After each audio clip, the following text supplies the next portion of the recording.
अस्सलाम वालेकुम सर।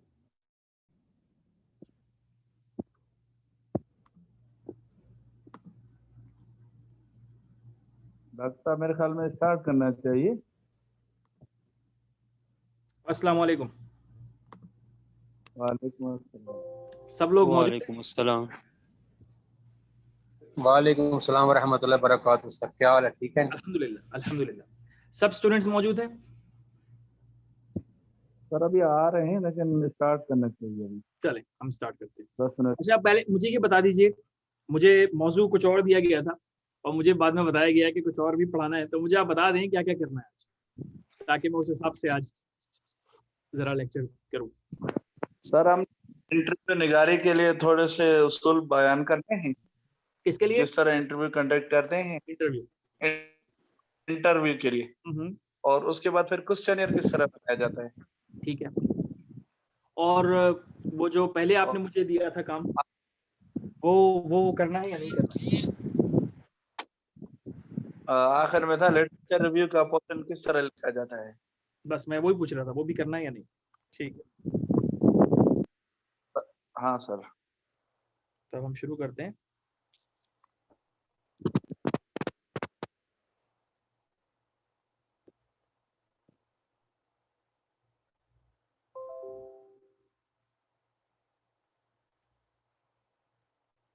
अच्छा, आपका कल एक सेशन हुआ इंटरव्यू पर, तो मुझे पहले बताएं उसमें क्या रहा, कैसा क्या क्या क्या आप लोगों ने पढ़ा?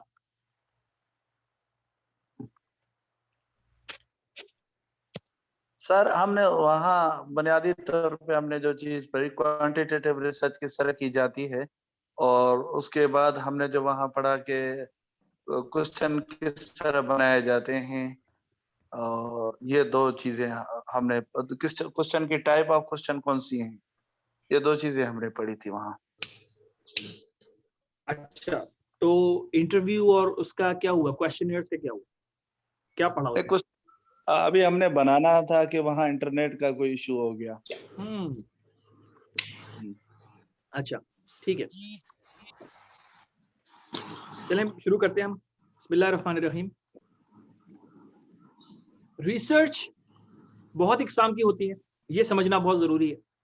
हमारे यहाँ आम तौर से इंसान ये समझता है, जब मैंने अपना करियर स्टार्ट किया था रिसर्च का, तो मैं भी यही समझता था कि रिसर्च का मतलब है कि सवालात लिखकर लोगों को फ़ोन करना है और सर्वे करके सवाल जब आ जाएंगे आपके पास तो उनको लिख देना, ये रिसर्च होती है। लेकिन जब हम फील्ड में सही तरीके से दाखिल हुए, एंटर हुए, तो हमें अंदाज़ा हुआ कि रिसर्च बहुत इकसाम की होती है और बहुत सारी डिफरेंट तरीके हैं रिसर्च करने के, मुख्तलिफ तरीके हैं। तो इससे पहले कि हम इंटरव्यू और क्वेश्चनर की बात करें, हमें ये समझना पड़ेगा कि इंटरव्यू और क्वेश्चनर कौन सी रिसर्च में ज़रूरी है। हर रिसर्च में इंटरव्यू और क्वेश्चन की ज़रूरत नहीं होती।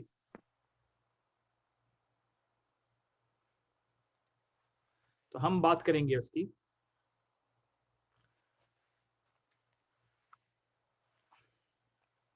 तो सबसे पहले आप सब एक काम करें, तमाम सुनने वाले, ये बहुत काम की चीज़ है। अगर आपको ये बात समझ में आ गई तो आपके लिए रिसर्च बहुत ही आसान हो जाएगी।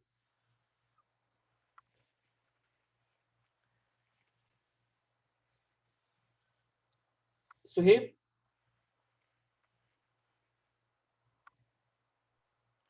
सुहेब एक बात बताइए मुझे, आपने जितने भी अभी सेशंस हुए हैं गुज़िश्ता हफ्तों में, आप में किसी ने ये पढ़ाया है स्टडी डिज़ाइन पिरामिड अभी तक? No sir. ठीक, तो ये अच्छा हुआ कि ये मौजू मैंने आज सोचा कि मैं इससे स्टार्ट करूं। देखिए सब लोग ये डायग्राम बनाएं, सब लोग जो भी सुन रहे हैं, मुझे देख रहे हैं, इस तरह की तस्वीर बनाइए।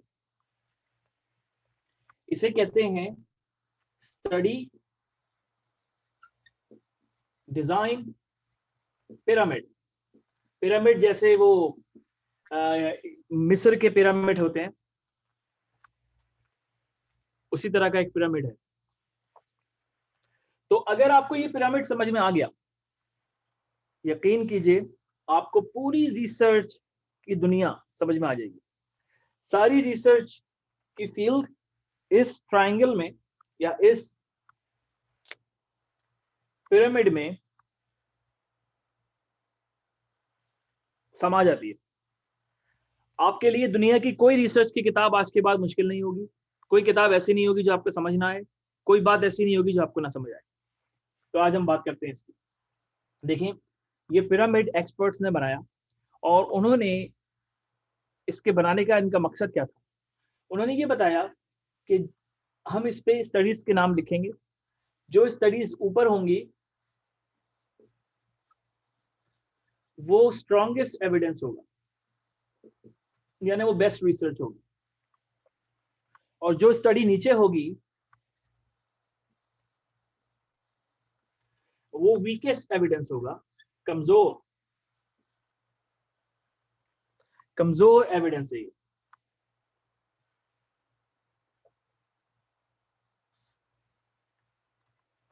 और ये इसको आप कह लें ताकतवर या मजबूत एविडेंस। तो कुछ स्टडीज मजबूत होती हैं साइंस में, कुछ स्टडीज कमजोर होती हैं, ऐसा क्यों है? हम उसकी पहले बात करेंगे, फिर हम बात करेंगे, फिर आपको समझ में आएगा कि इंटरव्यू और सर्वे और ये क्वेश्चनर कहाँ जाएगा, इनमें से कहाँ पे, कौन सी रिसर्च में हम इंटरव्यू करते हैं, कौन सी रिसर्च में हम सर्वे करते हैं, कौन सी रिसर्च में हम क्वेश्चनर करते हैं, ये आपको समझ में आ जाएगा अगर आपको ये बात समझ में आ गई। देखिए, सबसे नीचे, सबसे वीक, सबसे कमजोर एविडेंस होता है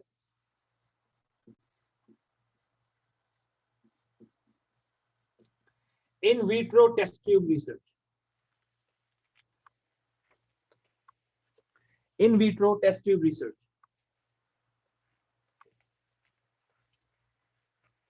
विट्रो लफ्ज जो है लैटिन जबान का लफ्ज है और इसके मायने हैं शीशा, कांच या शीशा। तो इस टेस्ट ट्यूब कांच की और शीशे की बनी होती है, तो इसलिए हम इसको टेस्ट ट्यूब रिसर्च भी कहते हैं और इन विट्रो रिसर्च भी कहते हैं। यानी आपने जब भी फिल्मों में, टीवी ड्रामों में, टीवी इश्तिहारों में किसी को, साइंसदान को रिसर्च करते देखा होगा, उसके हाथ में एक शीशे की टेस्ट ट्यूब होती है और वो उसमें कुछ डाल रहा होता है। वो अमूमन आपको ये वाली रिसर्च दिखा रहे होते हैं टीवी पे।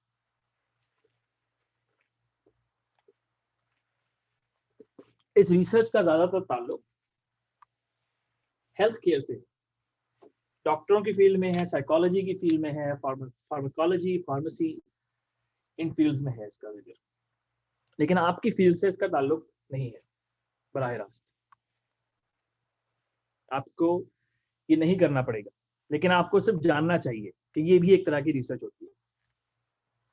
उसके बाद एक रिसर्च होती है एनिमल रिसर्च, जानवरों की रिसर्च। लैब में जानवर इस्तेमाल होते हैं। कौन कौन से जानवर इस्तेमाल होते हैं? ये सब हेल्थ केयर में होते हैं, मेडिकल फील्ड में होते हैं। तो कौन कौन से जानवर इस्तेमाल होते हैं? हम रैट्स यूज करते हैं, रैट्स या माइस यानी चूहे।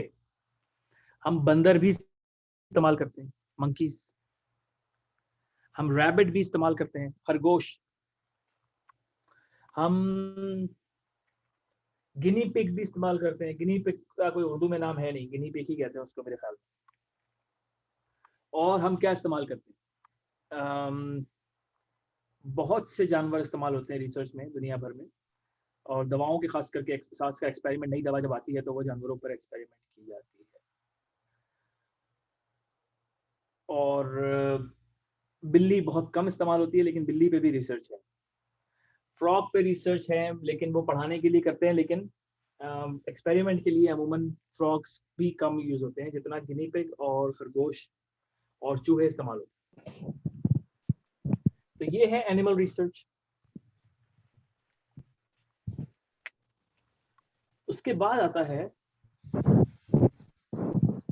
आइडियाज ओपिनियन और एडिटोरियल। ये आइडियाज, ओपिनियन और एडिटोरियल जो है, ये तीन किस्म के एक ही तरह के होते हैं। ये किसी एक्सपर्ट ने अगर कोई ऐसे लिख दिया है, कोई आर्टिकल लिखा है, तो वो उसका ओपिनियन होता है।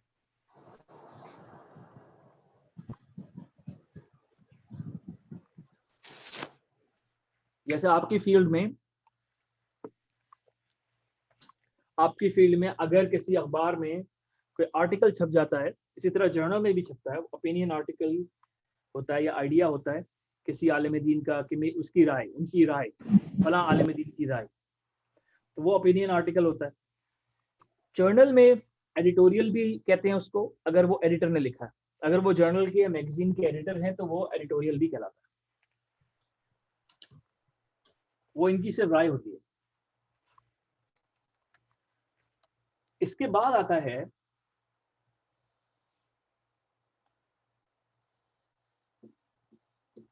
केस स्टडी और केस सीरीज। एक आदमी की स्टडी,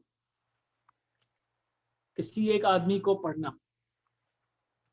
कायदे आजम मोहम्मद अली जिन्ना पे केस स्टडी है, की हैं लोगों ने। जो किताबें कायदे आजम पे लिखी गई वो केस स्टडीज ही है ना। Nelson Mandela case study. अच्छे बुरे हर किस्म के लोगों पर केस स्टडीज होती हैं। बड़े बड़े क्रिमिनल्स पे भी केस स्टडीज होती हैं कि ऐसा वो क्यों था। बड़े बड़े डिक्टेटर्स पे भी, मुसोलिनी, कि वो ऐसा क्यों था।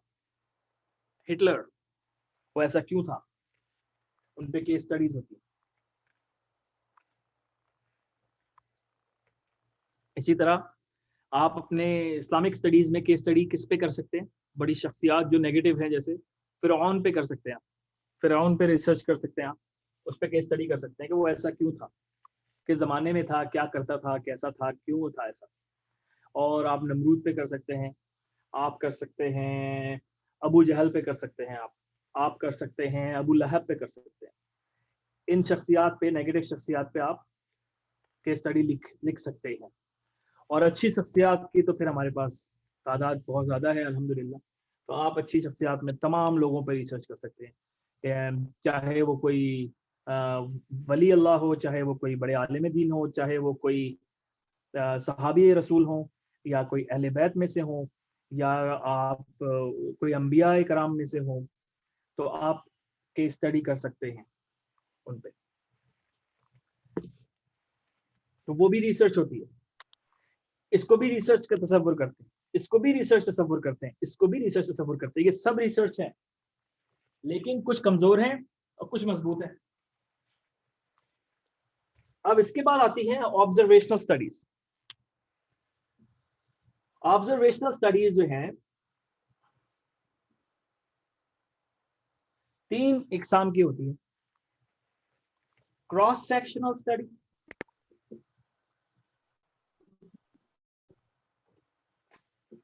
Case control study, cross sectional study, case control study और कोहॉर्ट स्टडी। ये तीन इकसाम की ऑब्जर्वेशनल स्टडीज होती हैं।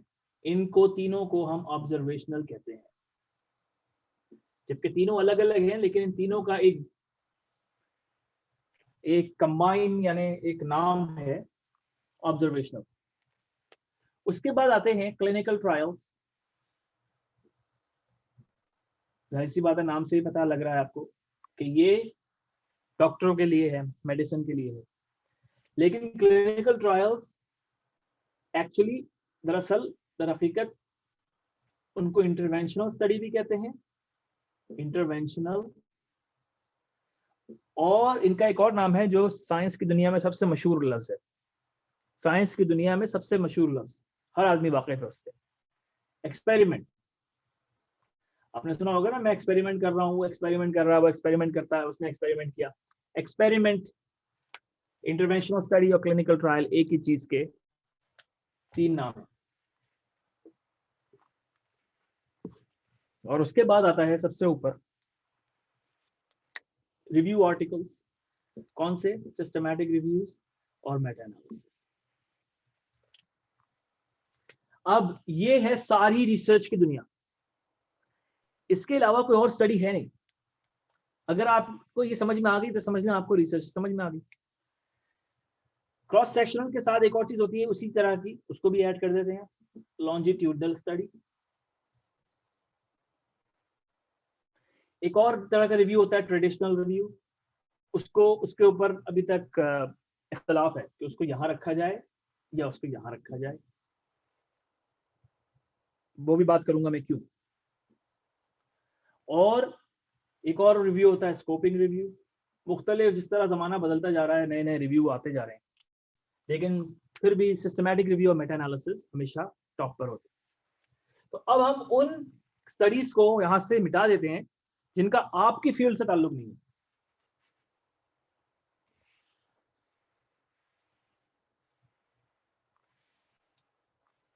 और क्लिनिकल ट्रायल के बजाय आप इसको सिर्फ एक्सपेरिमेंट करिए, बाकी ये सब आपके काम की है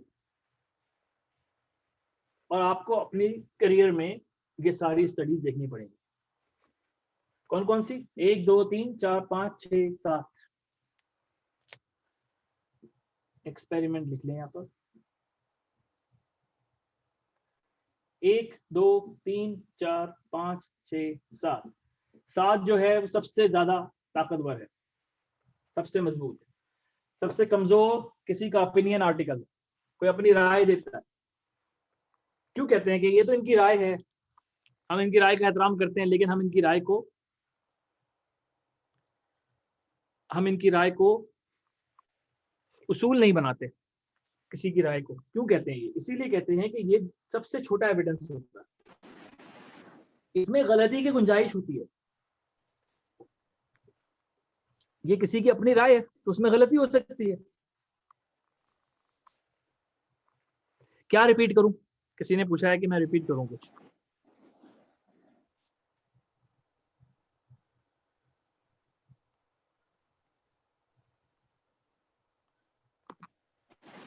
क्या रिपीट करवाना चाहते हैं आप? Ideas, opinion, editorial. माइक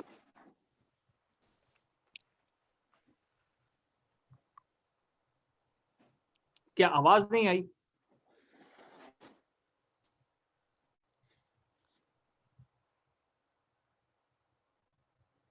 अच्छा अच्छा, जो अभी ज्वाइन कर रहा है वो बाद में रिकॉर्डिंग देखें और बाद में पूछें लोगों से, क्योंकि वक्त की कमी के बायस मैं बार बार इस चीज को रिपीट नहीं कर सकूंगा और जो लोग पहले से मौजूद हैं उनका इसमें नुकसान होगा। लिहाजा बराए करम एक काम करें, आप रिकॉर्डिंग मिलेगी आपको इसके बाद, तो वो शुरू का हिस्सा आप रिकॉर्डिंग में देख लीजिएगा। जल्दी से मैं आपको बता दूं कि हमने क्या बात की थी। हमने ये बात की थी कि अगर आप ये ट्रायंगल देखें, इस पिरामिड को देखें, तो आपको रिसर्च की सारी बात समझ में आ जाएगी। पूरी रिसर्च की दुनिया आपको समझ में आ जाएगी कि रिसर्च है क्या। रिसर्च की कोई किताब भी आप पढ़ेंगे, आपको कभी भी दुश्वारी महसूस नहीं होगी, आपको हमेशा आसानी लगेगी कि रिसर्च एक बहुत ही आसान फील्ड है, क्योंकि रिसर्च में इसके अलावा कुछ है ही नहीं। असल में लोग बहुत डरा देते हैं रिसर्च से और ऐसी ऐसी मुश्किल अल्फाज इस्तेमाल करते हैं कि आम आदमी डर जाता है कि ये रिसर्च तो बहुत मुश्किल फील्ड है और मैं तो सारी जिंदगी कर ही नहीं सकता हूँ। आप ये याद रखें, बस इन 7 तरीके की रिसर्च के अलावा आपकी फील्ड में और कोई रिसर्च नहीं होगी। 2 और हैं जो मेडिकल और हेल्थ केयर वाले, बायोलॉजी वाले, उनकी फील्ड में होती है, जिसमें एनिमल रिसर्च है इसके बाद, और आखिरी होती है in vitro test tube research. वो आपके काम की नहीं है, इसलिए मैंने रिमूव कर दिया। तो अब नंबर 1 पे नीचे रह गई कौन सी? आइडियाज, ओपिनियन, एडिटोरियल, किसी की राय। फिर उसके बाद आता है केस स्टडी, फिर आती है ऑब्जर्वेशनल स्टडीज। ये जो नीले रंग में 3 लिखी है मैंने, जो सी से शुरू होती है, cross sectional study, case control study और कोहॉर्ट स्टडी। इन तीनों का एक मजमूई नाम है जिसको कहते हैं ऑब्जर्वेशनल स्टडी।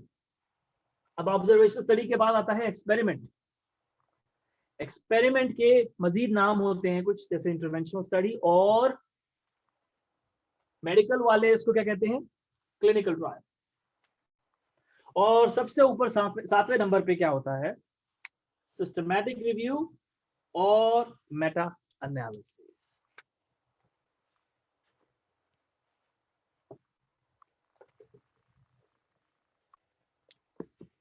तो अब मेरा ख्याल है कि आपको ये समझ में आ गया होगा। तो अब हम बात करते हैं कि किस चीज का डेटा कैसे इकट्ठा होता है। आपको ये बात समझ में आ जाएगी तो आपको समझ में आ जाएगा कि इंटरव्यू और क्वेश्चनर की हमें जरूरत कहां पड़ेगी। आइडियाज, ओपिनियन और एडिटोरियल जो सबसे नीचे है, पहली बात तो सवाल ये है कि ये नीचे क्यों है, ये कमजोर क्यों है, ये मजबूत क्यों है।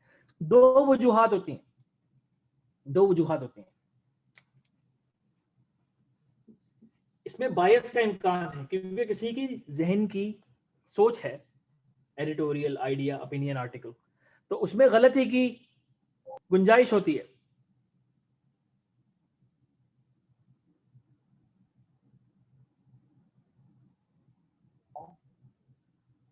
इसमें ये गलती की गुंजाइश होती है। और जो चीज सबसे कम ताल्लुक रखती है इंसान के फायदे से,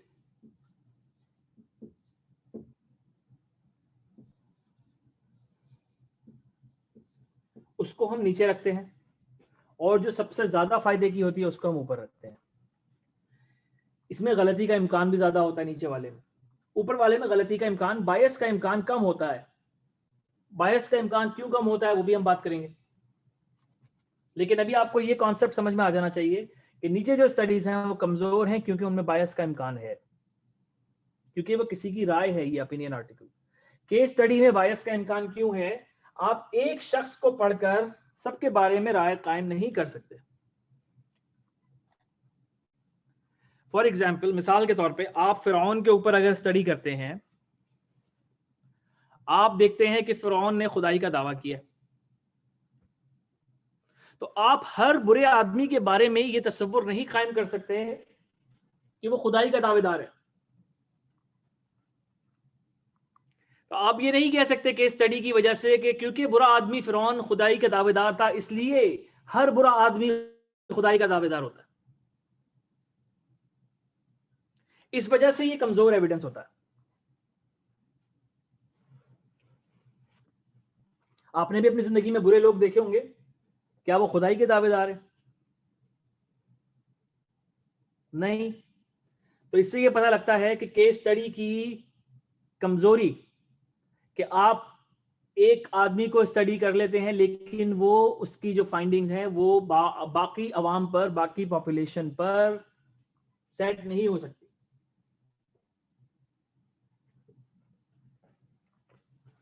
सबको मेरी आवाज आ रही है?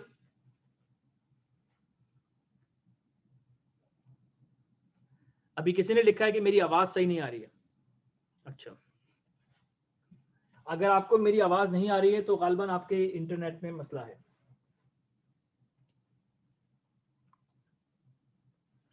अच्छा, अब आइडिया, ओपिनियन, एडिटोरियल जो आर्टिकल है, फर्ज करें कि कोई बहुत ही जय्यद आलिम दीन,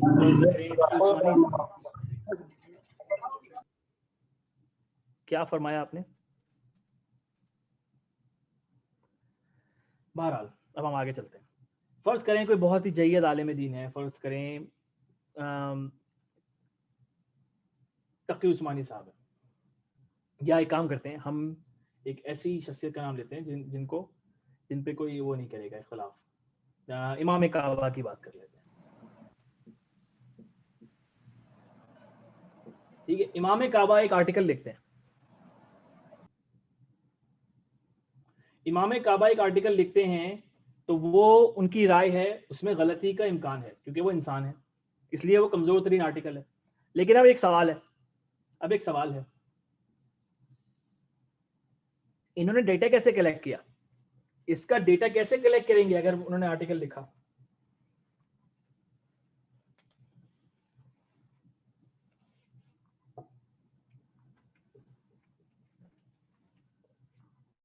इसका डेटा कैसे कलेक्ट होगा? ओपिनियन आर्टिकल, आइडियाज आर्टिकल या एडिटोरियल के लिए डेटा कहां से आता है? दो तरीकों से आता है। लिखें इस बात को, सब अपने माइक म्यूट करें।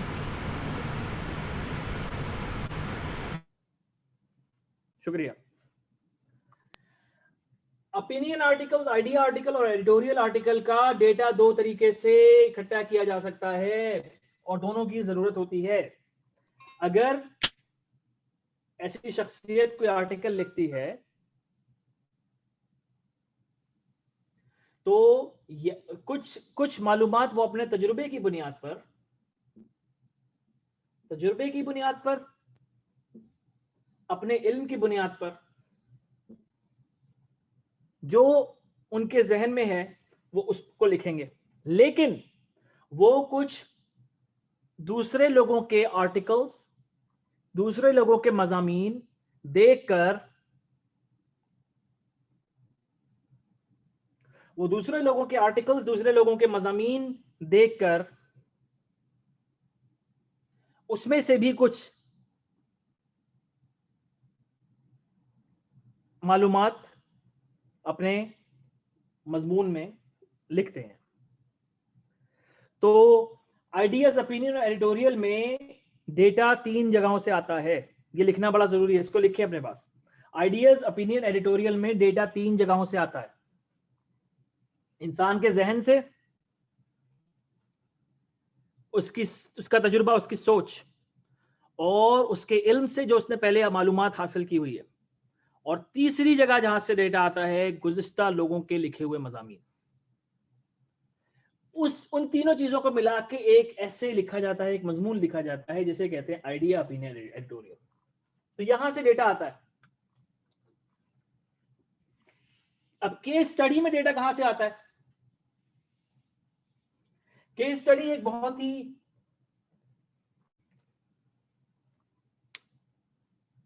ही अजीब किस्म का स्टडी डिजाइन है, क्योंकि केस स्टडी की खास बात यह है, तमाम स्टडीज पर केस स्टडी को एक सबकत हासिल है। वो सबकत क्या है कि केस स्टडी में मल्टीपल सोर्सेस ऑफ डेटा होते हैं। कभी भी केस स्टडी सिर्फ एक डेटा के बेस पर नहीं लिखी जा सकती। मिसाल के तौर पे आप हिटलर के बारे में अगर कुछ लिखना चाहते हैं तो आप एक किताब पढ़कर हिटलर के बारे में कुछ नहीं लिख सकते। ये केस स्टडी के उसूल के खिलाफ है।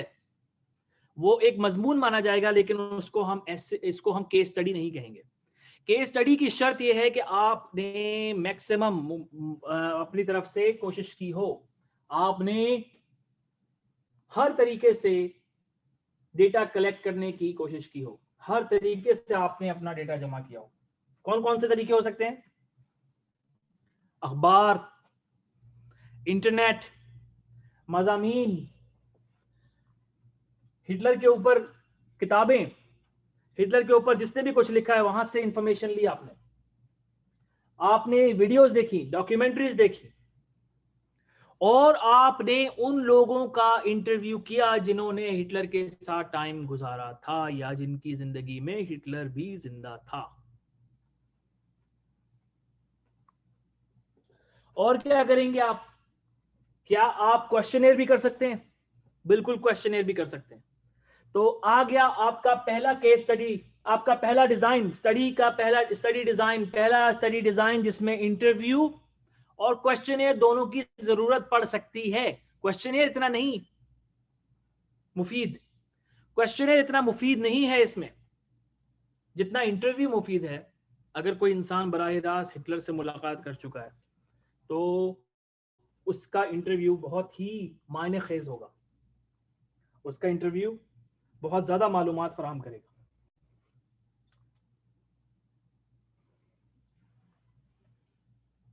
तो केस स्टडी अब आपको समझ में आ गई। जब आप एक इंसान को स्टडी करते हैं वो केस स्टडी है। केस सीरीज जब आप एक ग्रुप को स्टडी करते हैं और इसमें कंट्रोल ग्रुप नहीं होता, ये आपका इससे बहुत ही ज्यादा इम्कान है कि आपका इससे ताल्लुक नहीं है। ये मेडिकल फील्ड में होता है, इसीलिए इसको क्लिनिकल सीरीज भी कहते हैं। तो आपका उससे ताल्लुक नहीं है, ये आपके लिए अच्छी खबर है। लेकिन केस स्टडी आपको लाजमी अपनी जिंदगी में करनी पड़ेगी। और याद रखिए, ये बहुत मजबूत एविडेंस नहीं होता।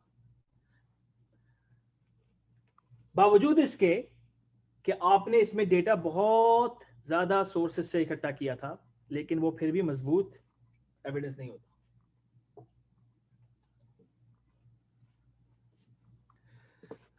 इसी तरह अगर आप किसी जिंदा इंसान के ऊपर आर्टिकल लिखते हैं, अगर आप किसी जिंदा इंसान के ऊपर केस स्टडी करते हैं, तो आप उसके बारे में इंटरनेट पे जो जो मिलेगा वहां से डेटा इकट्ठा करेंगे, अखबारों में जो जो मिलेगा वहां से इकट्ठा करेंगे, किताबों में जो जो मिलेगा वहां से इकट्ठा करेंगे, उसके ऊपर कोई किताब है तो उस किताब से मालूमात लेंगे। इसी तरह अगर आप और क्या क्या कर सकते हैं, आप ऐसे लोग जो उससे बजाते खुद बजाहिर उससे मुलाकात कर चुके हैं, या उसको जानते थे, या उससे दोस्ती है या नहीं थी, या अब दुश्मनी है, हर किस्म का इंसान जिससे उसका ताल्लुक रहा है उससे मुलाकात करके उसका इंटरव्यू करेंगे। और जिंदा आदमी है तो ये तो बहुत आपके लिए अच्छी बात है कि आप उस आदमी का खुद भी इंटरव्यू कर सकते हैं उसकी ज़िंदगी के बारे में, और आप उसकी मालूमात लिख सकते हैं।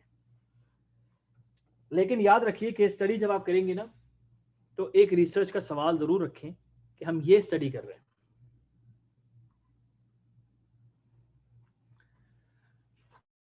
मिसाल के तौर पे अगर आप आर्टिकल लिखते हैं इमरान खान के ऊपर, तो आप किसी एक सवाल को रखेंगे। आप इमरान खान की पूरी ज़िंदगी पे मुमकिन नहीं है इतना सारा लिख सकें आप, तो आप या तो लिखेंगे कि वो सियासत में कैसे रहे, या वो वजीर आज़म कैसे बने, कैसी उनका सियासी करियर था, या आप स्पोर्ट्स के मामले में आप उस एस्पेक्ट को रखेंगे, या आप उनकी ज़ाती ज़िंदगी के बारे में, सेलिब्रिटी हैं तो ज़ाती ज़िंदगी के बारे में भी रिसर्च हो सकती है, तो आप उनके बारे में उस एस्पेक्ट से कर सकते हैं। तो आपका एक सवाल होगा, आप हर चीज़ के बारे में नहीं कर सकते। जैसे हिटलर के बारे में उसकी वॉर स्ट्रेटजी, और हिटलर और जंग अजीम जंग अजीम, सेकेंड जंग अजीम, दूसरी जंग अजीम में हिटलर का किरदार, उस एतबार से आप स्टडी कर सकते हैं। लेकिन हाँ, हिटलर की सारी जिंदगी नहीं स्टडी कर सकते, ना आपको करनी है। आपको एक रिसर्च का सवाल बना के उस हिसाब से करेंगे, और इंटरव्यू और क्वेश्चनर की यहाँ जरूरत पड़ेगी। अच्छा, अब हमारी मीटिंग खत्म हो रही है, दोबारा हम कनेक्ट करेंगे ब्रेक के बाद।